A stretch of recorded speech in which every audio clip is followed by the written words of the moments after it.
Hello there. What's going on, everyone? Today we're going to be unboxing and building Clan Wren, the unit expansion for the Rebels in Star Wars Legion. There is the back of the box. It is a beauty, and let's go ahead and do this. I am happy to be putting these guys together and wondering if I'm going to even use the flight stands or not. That's a really interesting question of mine, because I've been not a big proponent of flight stands in this game. Not that I don't think they're cool. I actually think they're a great option for a lot of people. Just for me personally, like the racks that I use, I'm not super crazy about having minis that are like this tall, because I designed everything for minis that are like 3 inches tall, and the Wookiees are kind of like at my limit of how tall I want my minis to be. So, but that's okay, because you can totally save these for other things, and there we go. So anyway, Clan Wren is coming here. If you're new here to the channel, there's a new round of the giveaway going on right now for a $25 Amazon gift card. You just have to be a subscriber and leave a comment on this or one of my videos. It's as simple as that. And yeah, that's about it for that. These giveaways typically run for about 2 weeks or so, and then I'll be posting a winner. I'm also getting close to 40,000 subscribers. It's getting really, really close. So once that hits, we're going to be doing some really cool stuff. You won't want to miss out on that. We've got our instructions here. It seems like they're, I mean, human type stuff is a lot more self-explanatory, but you've already seen in like some of the other stuff, they don't really have instructions anymore. These ones I don't think need it. Of course, that's my own personal preference. Like, you know, human type minis are a lot easier to figure out how they're going to go together. You know where the legs go, you know where the arms go, you know where the head goes most of the time. Sometimes, you know, it'd be really funny to put the head coming out of the arms and have a hand coming out of the head and be like, well, there was no instructions, so I didn't know. I challenge somebody to do that and post a picture of it on my Discord. There's pictures in the description of the Discord. We're going to look at the cards here in a minute. There's not pictures of Discord. There's links to Discord. All that stuff is in the description. We're going to take a look at this sprue. We will be putting some of these together as well, so we can take a closer up look at them. So you can just kind of see how the sprue is. The sprues on these honestly have been really well designed. You've got like anything that starts with G goes to like model letter G. I almost said model number G. And anything that starts with like a B or whatever is all going to go together. Even with the options, so sometimes there'll be 2 guns. The backpacks on these are a little bit longer. Look at that. Oh, they have multiple backpack options, so you can get the rockets. I like the backpacks. The backpacks are good with the rockets on there. You don't have to have them with the rockets if you don't want to. There's going to be extra pieces here for sure. Oh man, those are really nice looking. All right, this was going to be a fun one to work on. And yeah, let's go ahead and take a look at our cardboard. All right, so first up, we've got the Mandalorian Resistance unit. This is kind of your non-unique, your more generic unit card that comes in here. This is to run a big full unit. Well, I say big and full, but there's only 3 minis in this particular type of unit, which is kind of cool, because what that does mean is that you're actually going to be able to build out like both full units. Because if you want to add a heavy weapons to this, that's going to give you a heavy weapons option right there, and it means you can actually have 4 minis in this unit, 3 minis in the other unit. There's 7 minis in the box, unlike Clan Wren, which kind of left you with 1 short if you wanted to fully build everything else. Okay, so you've got 3 minis in the unit. You can take 72 points. You can take heavy weapons, training, comm, equipment, the gun, and the grenade.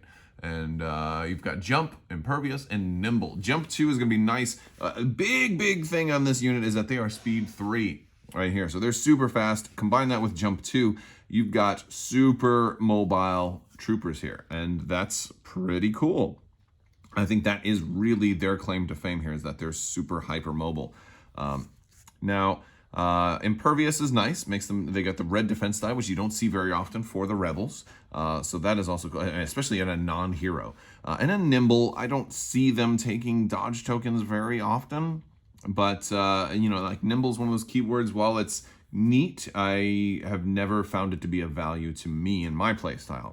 But some people could be different there. That's just my own personal take on it.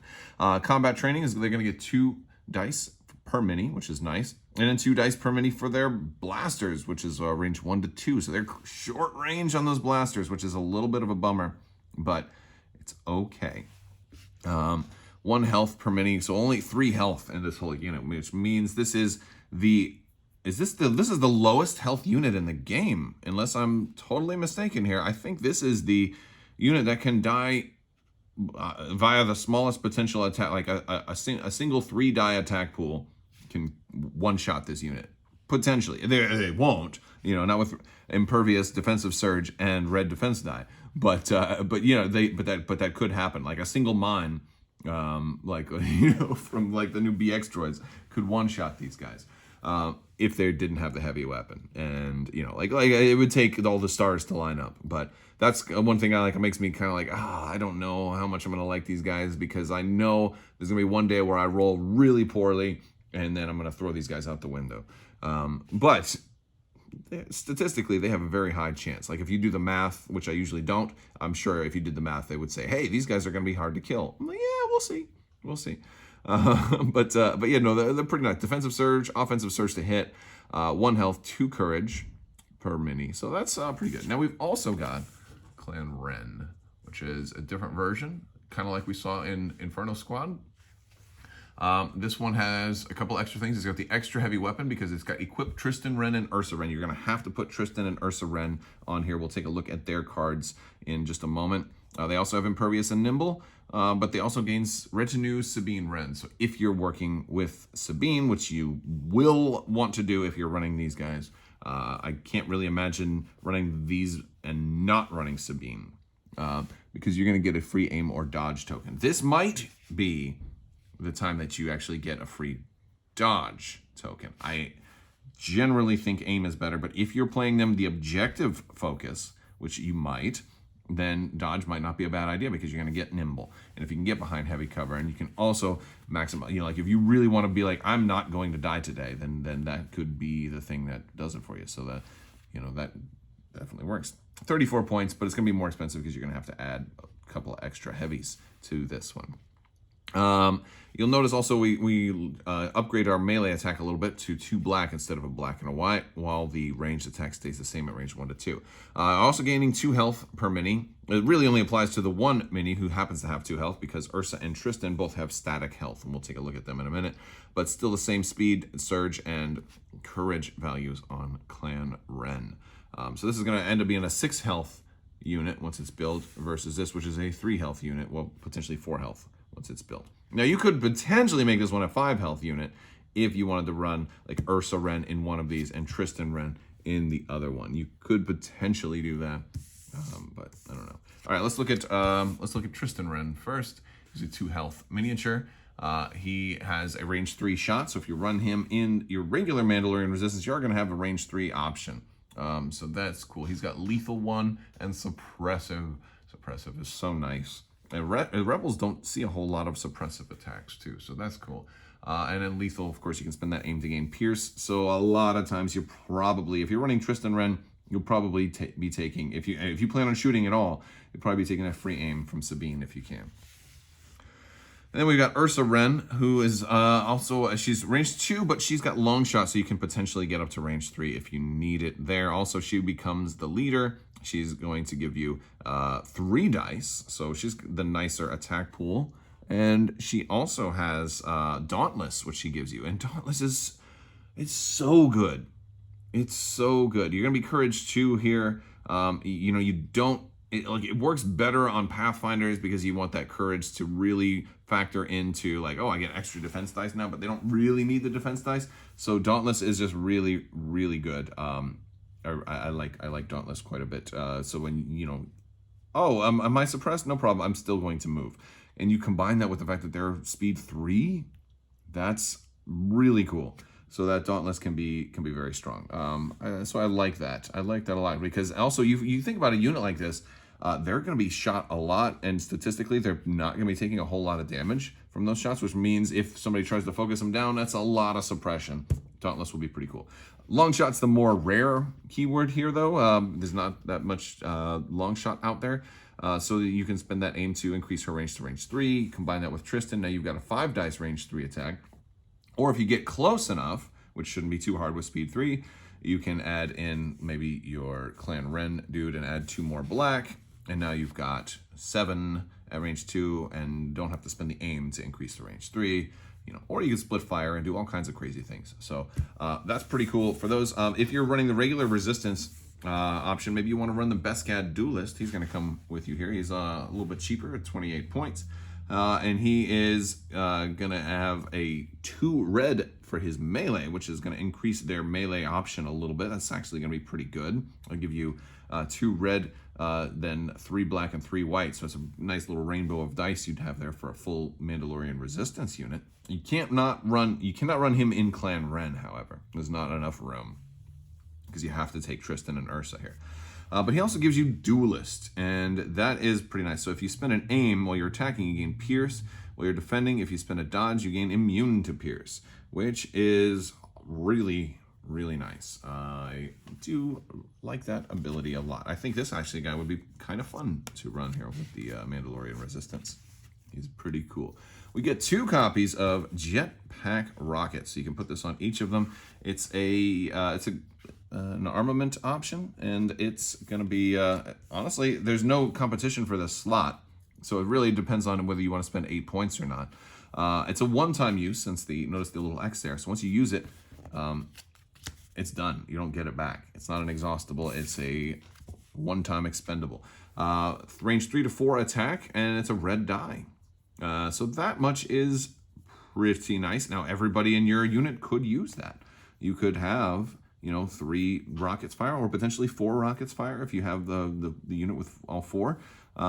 That's probably where you want to run this. I don't know if you want to run this on the Clan Wren variant as much, because you're still spending 8 points, but at max you're going to get 3 dice this way. It does give you Blast and Impact 1, however, so that much is nice. Now, there does exist the possibility that you run this with Clan Wren, and you have at a range 3 shot where you've got the aim, you have Ursa fire with long shot, so she gets 3.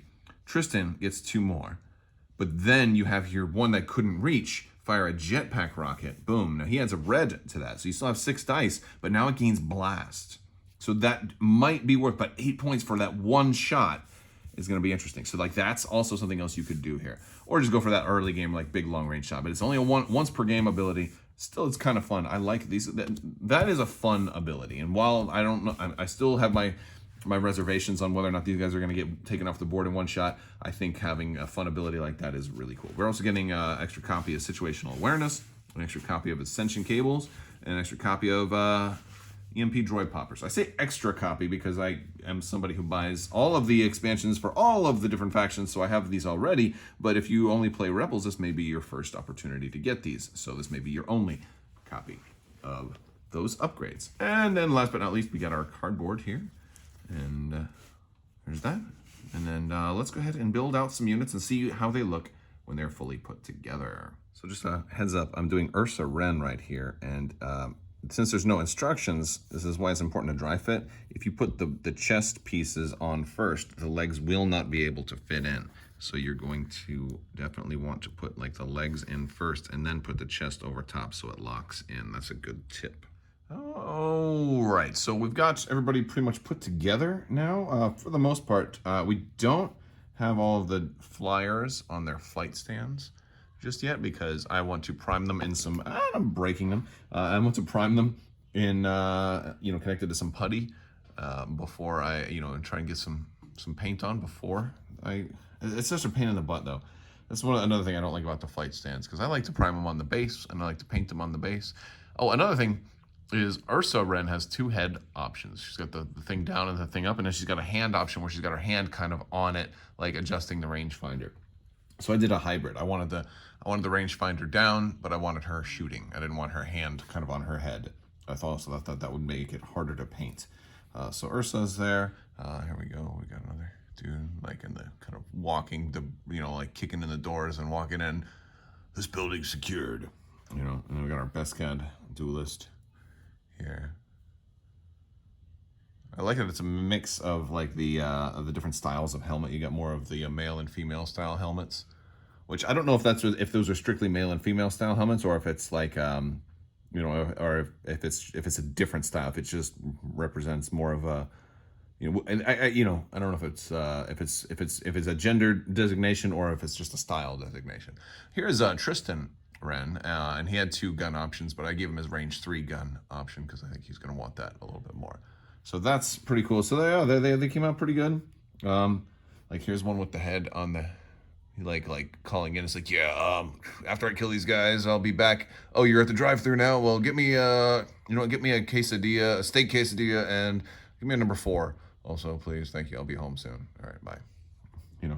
All that sort of thing. All right, but they look pretty good. They look pretty good. All right, guys, that's all I've got for you today. Thanks for checking out Clan Wren with me. We've already done kind of a battle report using some proxies from some other Mandalorians in place of them. So if you want to see kind of how they play, they do play pretty well. I'll put some links over at the end. All right, guys, that's all I got. I want to thank you so much, and as always, have a great day.